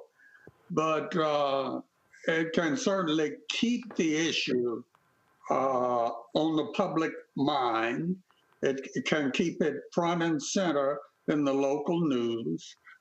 And who knows, it may have some impact. Well, I think that should happen. They should be, look, Dallas County Commissioner John Wiley Price, he protested outside of Parkland Hospital damn near 20 years. I think this has to, he needs to feel that heat every single week. The public this needs to be made a major deal. And so again, I hope you and Commissioner Simmons, hope y'all put this on the agenda every single week so the other commissioners know that this harassment of this woman makes no sense. They can move on to some other cases versus trying to pursue an 8-year-old case against Crystal Mason. Commissioner Brooks, I appreciate it. I appreciate you, Roland, and all things. And it's good to see you again. Yes, sir. Thanks a bunch. All right, folks. And I said when I've been talking to some folks, when they do have this next major rally there, we'll be there broadcasting live because that is important. Folks, when we come back, the body of a black Air Force airman shot and killed by a sheriff in Florida returned to his family in Georgia. We have the video for you. And also, the superintendent of Houston Independent School District, Mike Miles, ooh, he got some questions to answer. Is he siphoning off money from his charter schools in Texas to pay for budget deficits for his schools in Colorado? A new investigation details that, and now there are demands for state and federal investigation. All that next on Roland Martin Unfiltered on the Black Star Network. Next on the Black Table with me, Greg Carr. Dr. Gerald Horne, a man regarded by many as the most important historian of our time. He provides us a history lesson I'm betting you've never heard before. Texas enslavers who planned to continue the conflict even after Appomattox, even after the formal surrender of Robert E. Lee. Dr. Horne talks about his new book, The Counter-Revolution of 1836, Texas, Slavery, and Jim Crow, and the Roots of U.S. Fascism. You do not want to miss this conversation. Only on the Black Table, right here on the Black Star Network.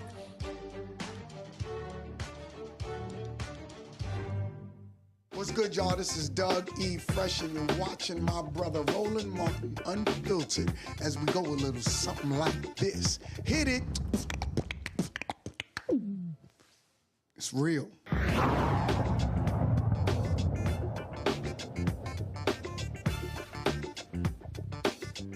All right, folks, I told you about the drama happening in Houston Independent School District, which, is pretty crazy. With the removing of principals, the firing of janitors, got Mike Miles trying to close a $450 million budget gap. But now he has to deal with a different issue. Brett Shipp, was a reporter there, dropped a bombshell report last night that has reverberated all across the state of Texas.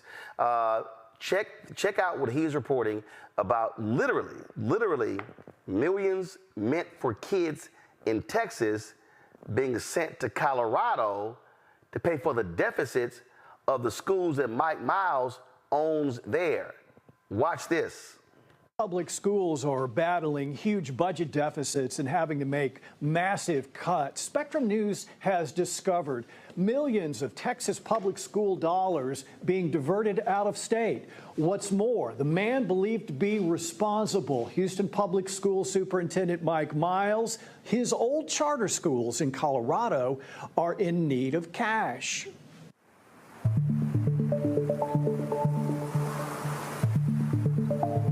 In schools all across Texas, I pray tonight that as you guys are back there in that back room and you're making these decisions, that the faces of our children and their families are at the forefront of your mind.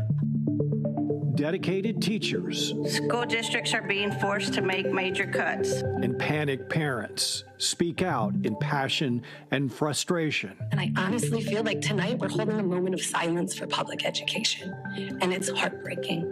The state of public education in Texas is dire. We have educators leaving the profession. We have schools that are talking about closing in different parts of our state. One of the largest budget deficits in the state, Houston Independent School District, where newly appointed Superintendent Mike Miles has called for dramatic cuts to offset a $450 million budget shortfall.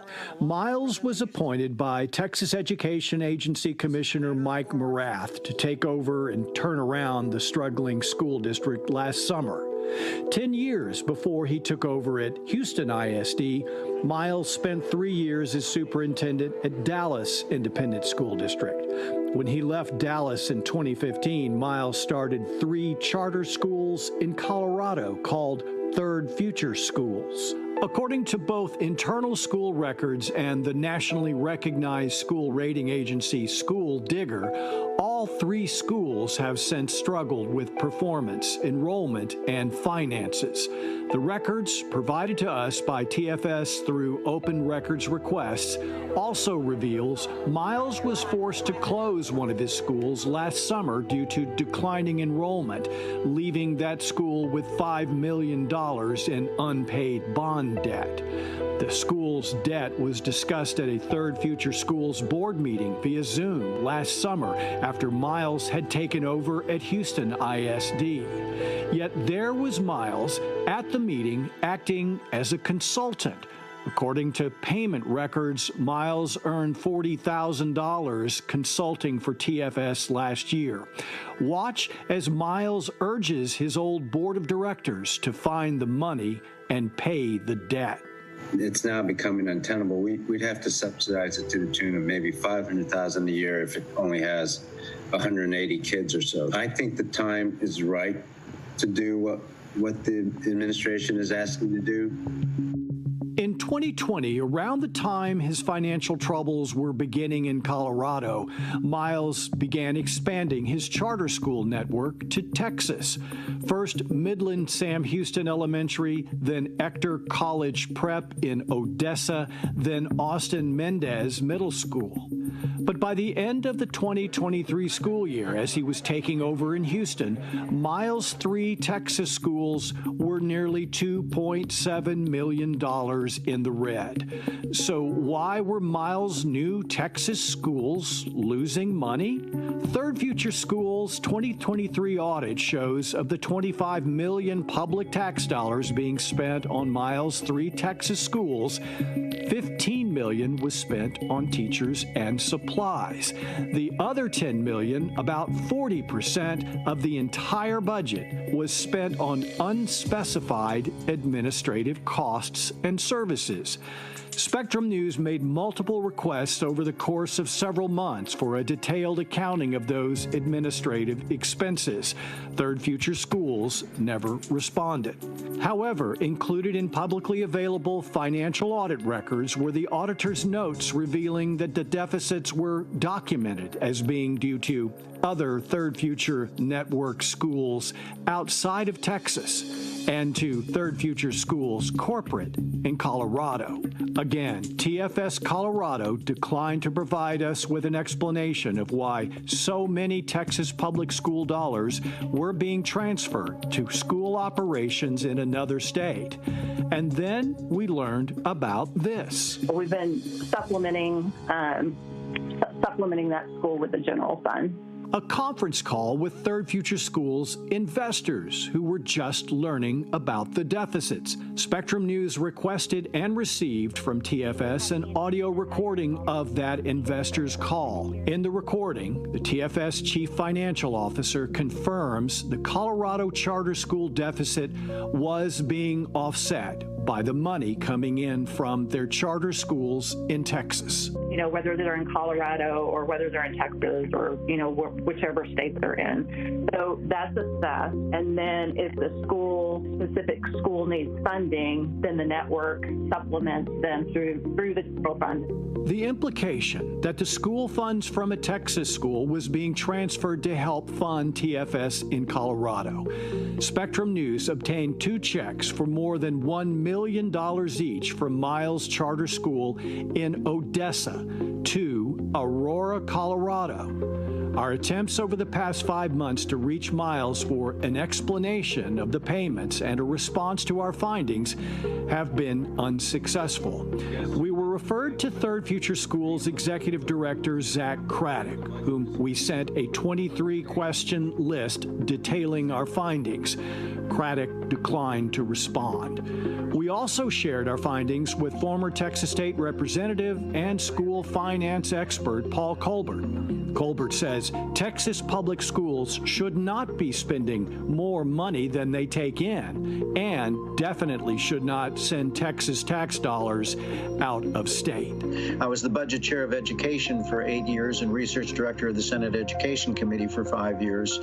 And my understanding is that it is not legal in Texas for monies from a school district in Texas to educate students in other districts in the state, let alone in other states.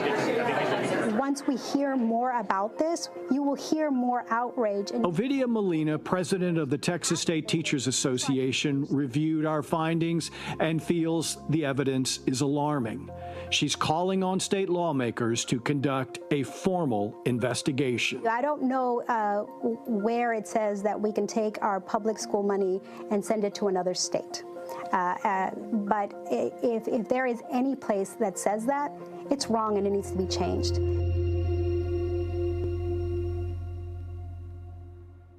We have reached out to the Texas Education Agency multiple times. They have yet to respond. We have also offered detailed evidence to Education Commissioner Mike Morath of Texas public school dollars being diverted to Colorado schools. And again, we have yet to hear back.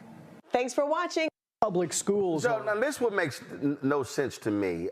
First of all, how do you go 5 months and you don't actually respond whatsoever? Well, let me tell you right now, it's already pouring in. Anna Hernandez, the Texas State Rep, is demanding an investigation by the Texas Education Agency. This is a letter that she sent to Commissioner Morath today as a result, urging them to investigate these millions of dollars. In addition to that, a number of officials all across the state of Texas have been doing the exact same thing. You've even had various activist groups who have been doing the exact same thing. And then I saw a tweet from Congresswoman Sheila Jackson Lee demanding action as well. And so the thing here that really jumps out to me, Joe, is that when you talk about these funds, now you're talking about, you know, you're supposed to be using funds in Texas for Texas, and you paying bills in Colorado, and then 5 months you don't want to answer any questions, but you have all this authority to run the Houston Independent School District, and you create some schools in Colorado that you own, but you're not acting as a consultant, but you're getting paid damn near $500,000 in Texas to run an HISD school district. How in the hell you got time to be a consultant in Colorado when you got problems running the HISD? This is what happens when you get into the school business. Now, I'm not necessarily against the notion of charter schools. 15 years ago, it was a lot more hotly contested because theoretically that takes money from public schools, right? But depending on who you are and where you are, you might feel a certain way about it. That being said, the existence of charter schools and the charter school business is what makes this situation possible, right? At the end of the day, you've got somebody that made a decision from a business standpoint. He's got schools in 2 different places, and he needs one to support the other, and he can actually do it. So hopefully this is something everybody in Texas ought to be able to get on the same page about. They took some stuff that belongs to Texas and they put it over there in Colorado. I mean, but it's amazing the non-responsiveness, et cetera. Whoever wants to get on the right side of this and make it a political issue could really hammer this home, this whole notion. But what I would hope would come from it, clearly there's some problems legally and morally, but what I would hope would come from it would be something to effectively close this loophole, or to create some kind of rules that people that work at districts, not only is money not supposed to leave the state, Roland, money's not supposed to leave the district, okay? In Texas, it's not even supposed to be down the street in the next district. Okay, so hopefully something comes from this that closes this loophole that keeps folks from being able to play 2 or 3 different roles. He's got schools in Texas, he's got schools in Colorado, and he's a superintendent in Houston. And so he's got all kinds of things going on here that, not only potentially break the law, but at the very least avoid, walk right in the area of a huge den of festering impropriety. And again, from a perception standpoint, shows us that students are not necessarily being served by this particular group of charter schools and by the freedom that these people have to go from place to place and take money from taxpayers. So Mustafa, he tells the Houston Chronicle, Mike Miles, that, while he hadn't served as CEO of Third Future Schools in more than a year, go to my iPad, Anthony, the board and superintendent were conscious to ensure that Texas dollars stayed in Texas and Colorado dollars stayed in Colorado while he was leading the organization. Okay, first of all, that's nice wordplay, because you no longer lead the organization, now you're a consultant. They got you busted discussing this as a consultant. The quote is, go back to the iPad, Third Future Schools have been very careful and they've always passed their audits easily. They do audits in Texas, they do audits in Colorado, so they're a good organization. They're very careful about not commingling funds. They follow the law very carefully. Anything else is just to be dismissed out of hand. Okay, but here's the problem here, player.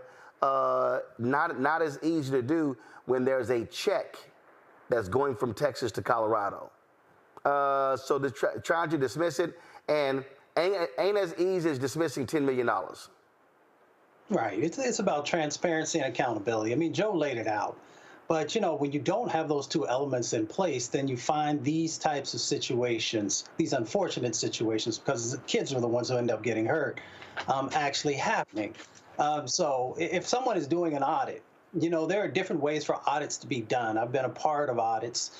So someone needs to take a look at the individuals or the accounting firms or whoever was actually doing the audits to see why they weren't capturing some of this. The other part of it is, why does it take so long when you see improprieties for the government to get engaged and to begin to unpack exactly what's going on and to make sure that there's no additional dollars that are moving while you're trying to get an investigation in place? So there are a number of gaps that are currently happening here. And if we just began to actually put systems in place where, folks can track what's going on, then it'll help to have additional accountability, along with make sure there's real enforcement actions when we find these types of things that where there may be improprieties happening. And look, bottom line is, the reason this is angering folks, Randy, in Houston is because he's making massive cuts to close a $450 million budget shortfall that's impacting people. And the reality is this here, he's still a consultant for this school that he's launched there.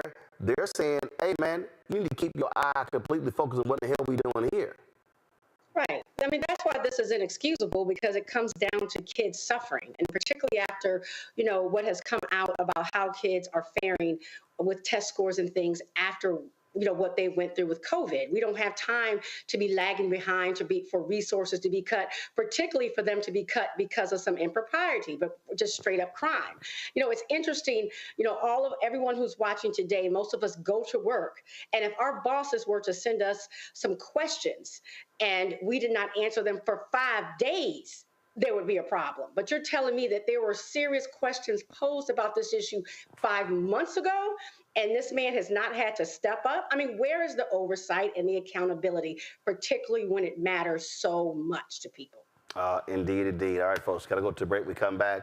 The body of Air Force Airman Fortson returned to his family in Georgia. We'll show you that next on Roland Martin Unfiltered on the Black Star Network.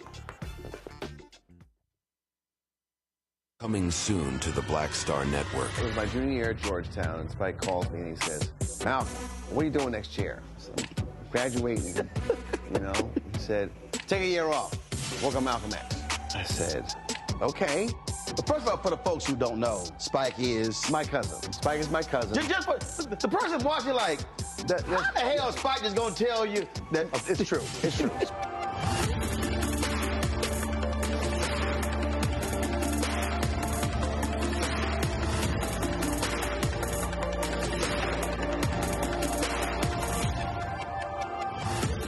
Fanbase is pioneering a new era of social media for the creator economy.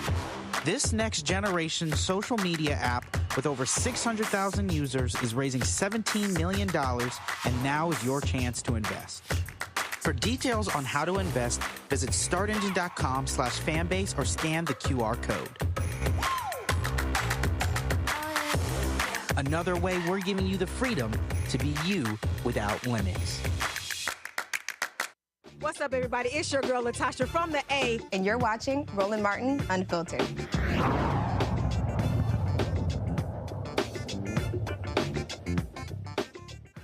The body of a Georgia airman who was killed by a Florida deputy earlier this month has returned home. A U.S. senior airman Roger Fortson's body arrived at Hartsfield-Jackson Atlanta International Airport today aboard an honor flight.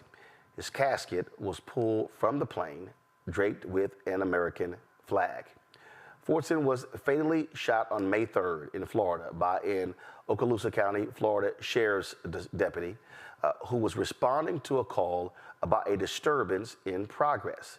The deputy says he reacted in self-defense after he encountered a 23-year-old man armed with a gun. And so services are being set as his family, again, now has to deal with the reality of burying their son. And also last night, a number of his Air Force buddies held a candlelight vigil in his honor as well. They are rallying around the family as it relates to this case. And so we certainly will keep you updated on this. Folks, the Biden-Harris administration, they have been creating new procedures dealing with airlines, dealing with banks and overages and other issues. And guess what? Now these folks mad.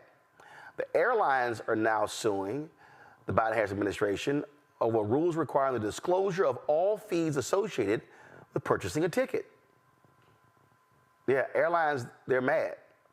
So American Airlines, Delta, United, JetBlue, Alaska, Hawaiian Airlines filed a lawsuit with the Fifth Circuit Court of Appeals over the new rules that require passenger-specific or itinerary-specific fees to be disclosed to travelers. The Department of Transportation's rule requires junk fees or fees charged for checked bags, carry-on bags, and changing or canceling reservations to be disclosed to customers up front. Now, also, a federal judge in Texas has temporarily blocked the Biden administration's plan to lower credit card late fees. Northern District Texas Judge Mark Pittman sided with the big banks and major credit card companies. Of course, they collect billions of dollars in revenue every year in late fees, and we're looking to stop the proposal from going into effect.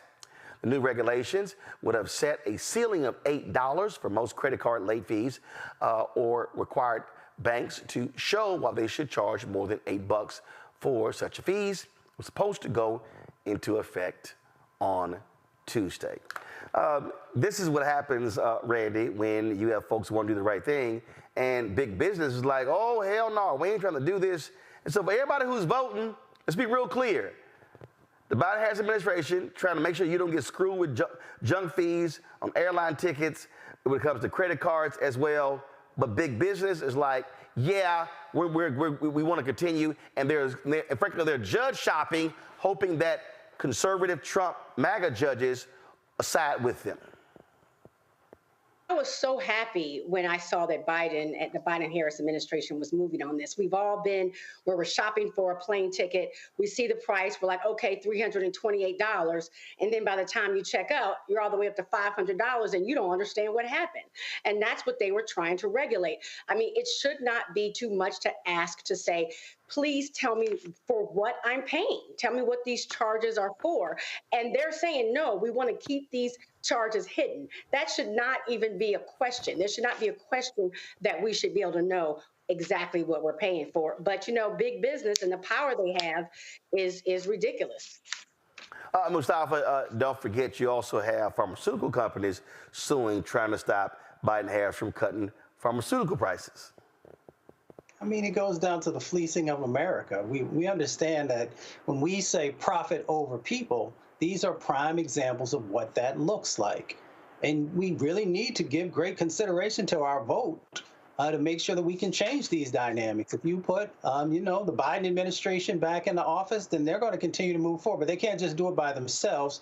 You got to make sure that they're voting up and down the ticket if these are issues that you care about. If you like giving your money away, if you like paying more than you should have to for services, then vote for somebody else. So you know, it's really quite simple. Again, profit over people. Corporations currently do not care about you. They care about their bottom line. They care about the profits that they make, but we can change that dynamic. Well, what really also jumps out here, Joe, is it shows you a contrast. Who do you want to vote for? And the reality is Republicans are siding with the pharmaceutical industry, and they don't want drug prices to be cut. And Republicans have tried to get rid of the Consumer Financial Protection Bureau, which is speaking about the bank fees. So if you're voting out there, again, it's very clear. You have Democrats who support getting rid of junk fees for credit cards, getting rid of junk fees for airlines, and lowering drug prices. And Republicans and Trump, they want to shut all that down, and they want all those fees to stay in place. Yeah, I mean, transparency is big, right? And so one step, you know, even as it pertains to this airline thing, which was, of course, conveniently filed in the Fifth Circuit. That's, you know, not only is it judge shopping, but it's circuit shopping. I mean, the whole thing. You know, it wasn't going to undo them. It was going to require them to be stated, so people knew what they actually were. This wasn't even a drive to get rid of them as it pertains to the airline-related fees. You just had to disclose them. They don't even want disclosure. They want it to be a secret, right? And so people have to really look, and it's not sexy, it's not fun, it's not exciting, it's not going to make your toes curl. It's not like a great, fantastic speech by Barack Obama or John F. Kennedy. But to understand how the things that the Biden administration is trying to do that affects people's day-to-day lives, transparency, lower drug prices, you know, the pharmaceutical folks are against that. Then what does that tell you? There has to be a balance stricken when you have a situation where literally people that need medication can't afford it. You have to deal with that and address that. Those things are addressing needs. And so you have to pay attention to what's happening with these things, because this is how your vote is going to affect your reality. And you would hate to get on the other end of it, see that you did the wrong thing, and have it be too late. Well, contrast, elections about contrast, and folks got to have facts. And so let's be clear, Republicans are ticked off, even with the capping of insulin at $35 a month. They want those caps lifted. But some of y'all want to holler that I'm caping for a party and living on the plantation. Well, go right ahead and keep paying your junk fees for credit cards and airlines, as well as paying $400 or $500 a month for insulin, because that's going to be the case if Republicans win power. All right, quick break, come back, Marketplace, right here on Roland Martin Unfiltered on the Black Star Network. On next, A Balanced Life with me, Dr. Jackie. Staying balanced is tough enough with the normal day-to-day stuff going on. But what happens when we get the unexpected? It may come crashing down through a bad diagnosis for either you or a loved one. My son, he actually was diagnosed with non-Hodgkin's lymphoma, and it came at a very challenging time in my life. I had a lot going on with starting a new business. How to cope and even stay balanced when even the walls are crashing in. That's on the next A Balanced Life with me, Dr. Jackie, here at Black Star Network. Hello, I'm Marissa Mitchell, a news anchor at Fox 5 DC. Hey, what's up? It's Tammy Roman, and you are watching Roland Martin Unfiltered.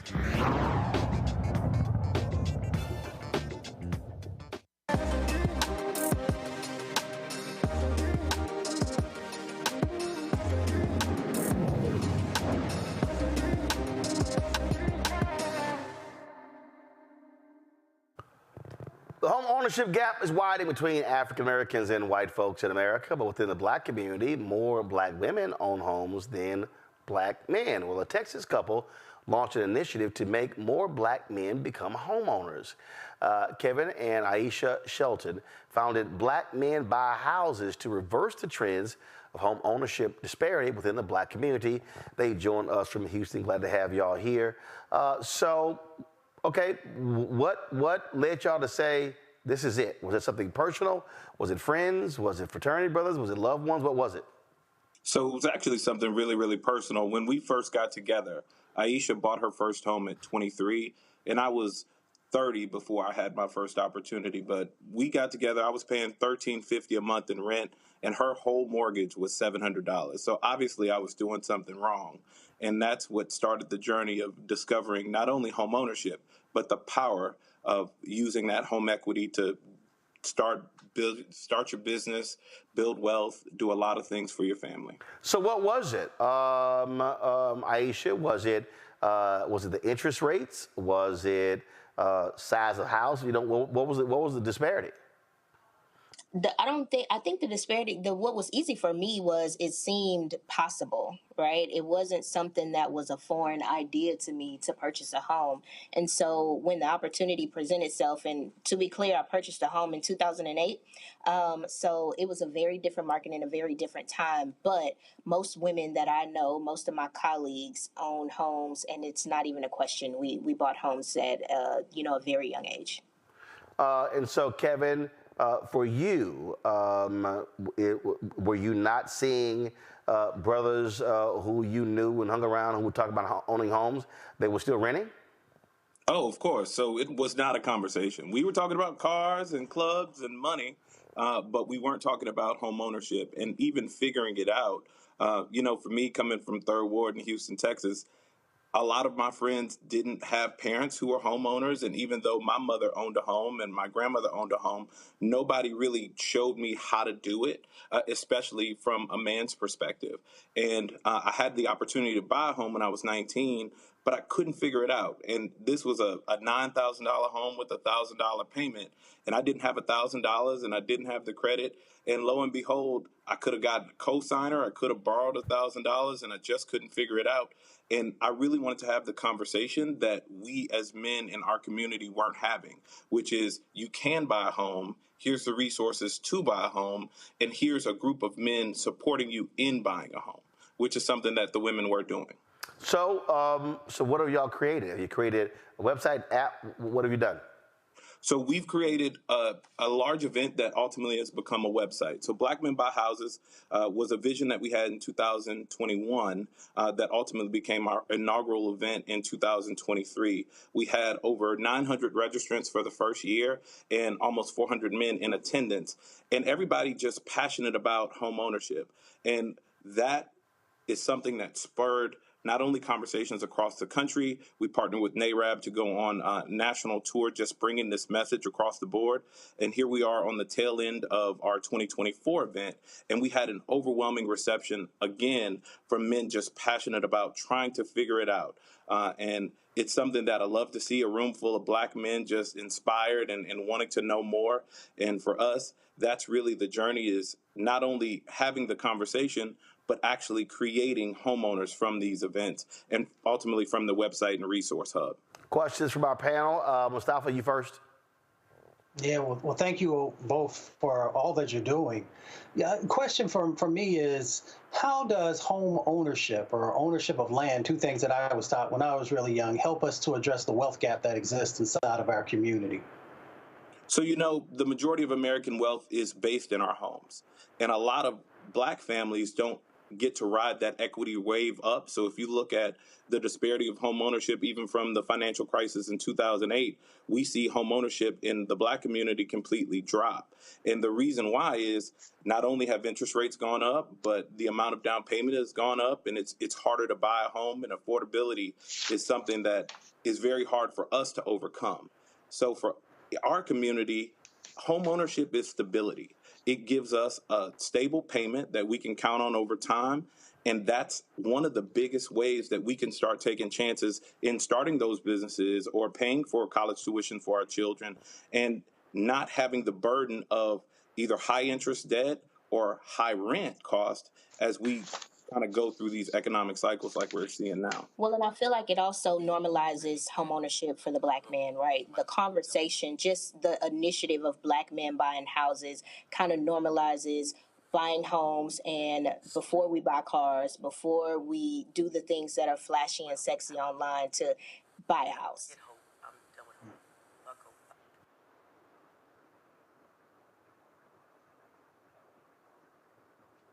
Did we lose him? How about that, Joe?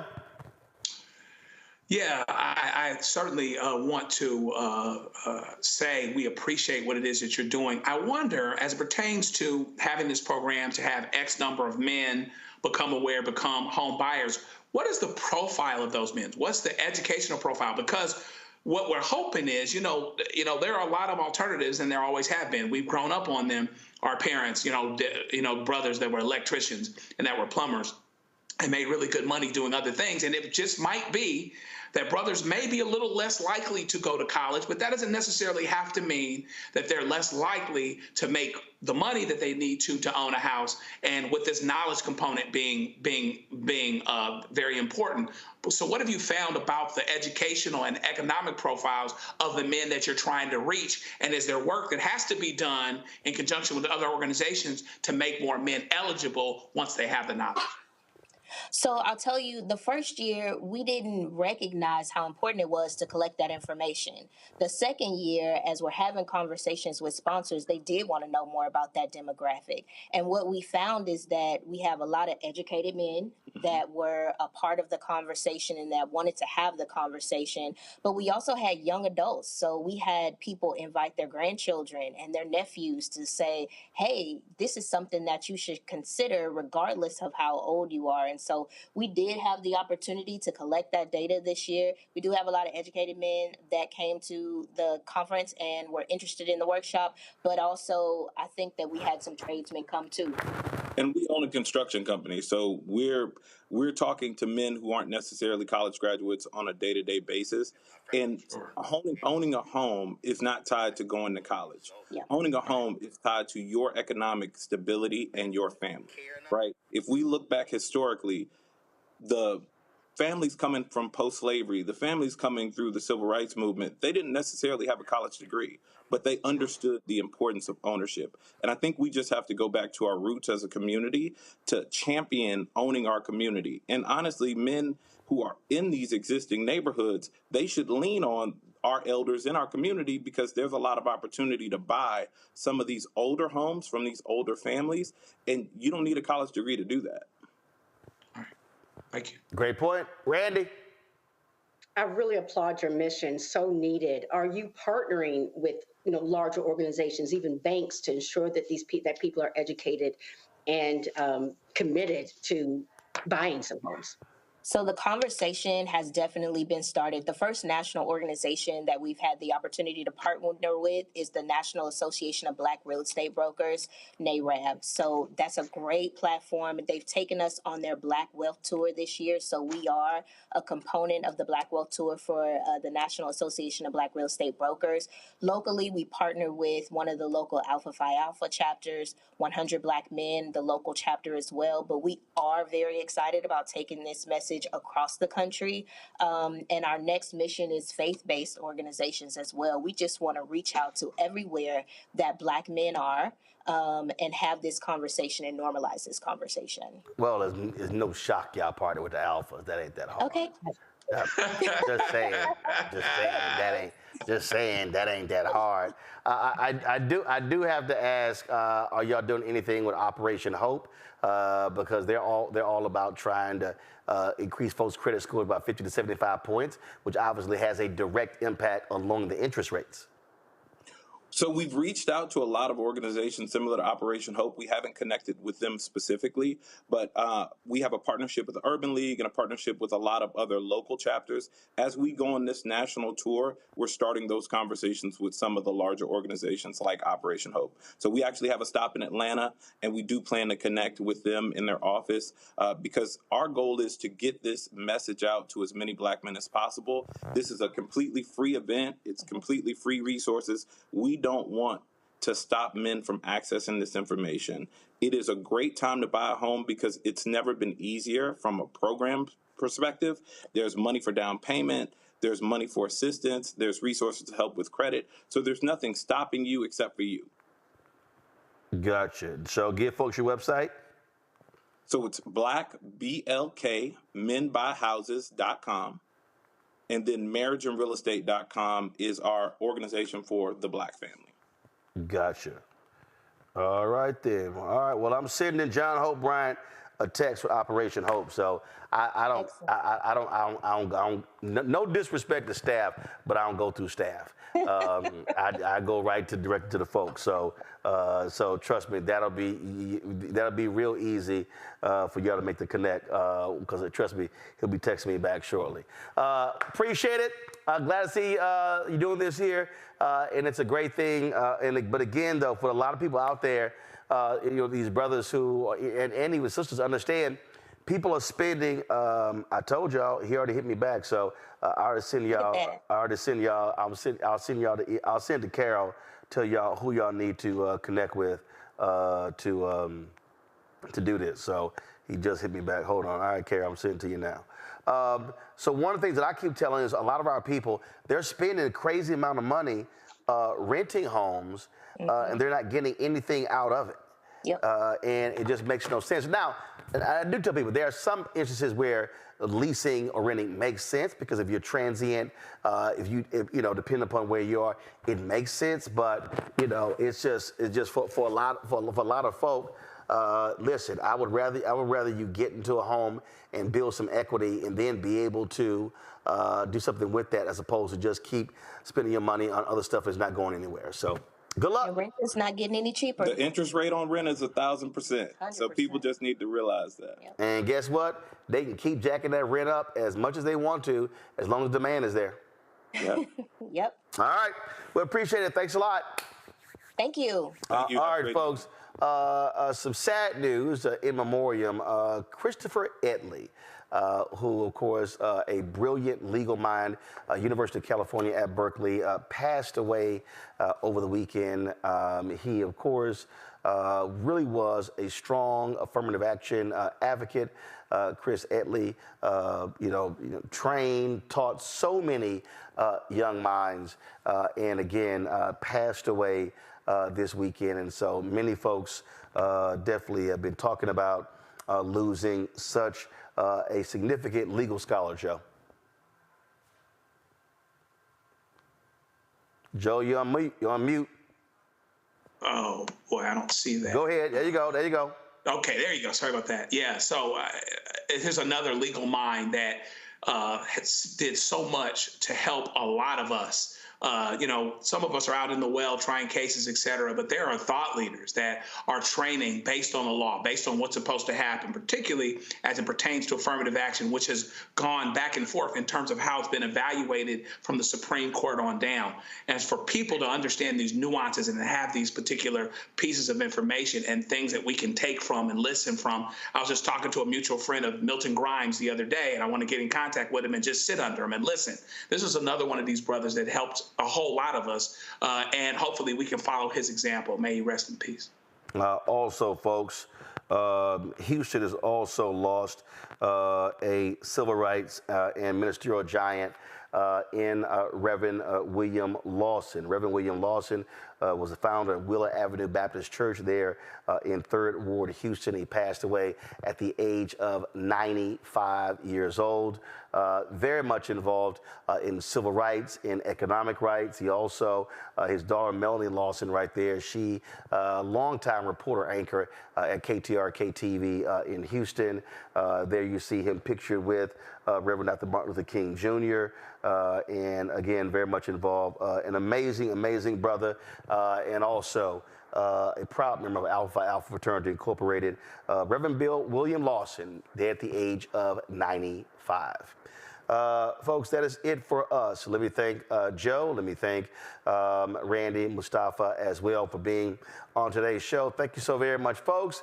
I shall see you guys tomorrow. Tomorrow we're going to talk about the National Black Voter Project. We're going to get today, but the Black Lives Matter interview went longer than I expected because it was information that I needed to get. So we'll do that. Folks, you hear me talk about this all the time. And I say this, and it is no joke. You know, these media upfronts are going on right now. Disney and all these companies, they are appearing today. This is right here. The Hollywood Reporter had this story. Jimmy Kimmel, he was speaking up there at the Disney upfronts, and almost 70% of all advertising dollars are allocated during the upfronts. Basically, black media, black-owned media gets none of that money. And so then they have a second pool of money that goes out around September. And then there's something that's called the scatter market. So basically, what they really call it in September, the scatter market. Let me tell y'all what happens in like November, December. So in November, December, folk go, oh, we got some money left over in our budgets. That's when black-owned media mostly gets a phone call. It'll be, oh, we got 30,000, 40,000, 50,000. We got to spend it, so, you know, what y'all got? And, you know, the Black-owned Media Collective, we've been fighting, trying to get that money during the upfronts. And so over the last several weeks, we've been meeting with various agencies, Publicis, Dentsu. We've got meetings set up with Group M the first week in June. My partners with Urban Edge Network.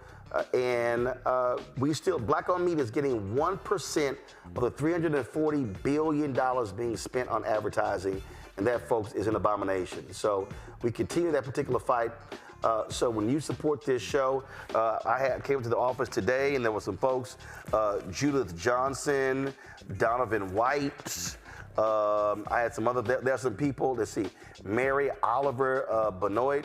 I got some folks who actually do bill pay. There are people who actually tithe to us every single month. They have checks sent in, and I appreciate their support. You know, Lisa Jenkins has literally been tithing to this show every month since we launched. Cheryl Dugan, tithing every month.